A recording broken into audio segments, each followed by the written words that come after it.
राजेंनी स्वतःच त्याची पूर्तता करावी असं राऊतांनी म्हटलंय।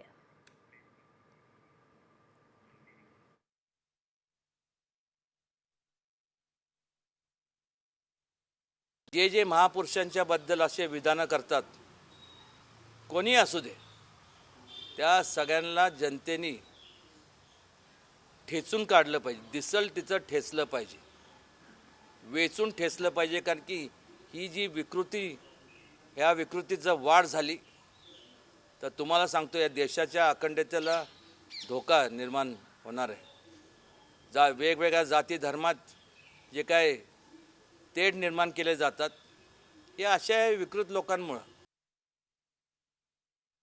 आणि मग त्यांनी स्वतः त्याची पूर्तता करावी ना। ते राजे आहेत, ते राजे आहेत। आम्ही त्यांचं मार्गदर्शन नेहमी घेतो। मग कोल्हापूरचे महाराज असतील किंवा सातारचे महाराज असतील, त्यांचा संताप आम्ही समजू शकतो। ते राजे आहेत, आम्ही प्रजा आहोत शिवाजी महाराजांची। आम्हाला अधिक तळमळ आणि तिढीक आहे।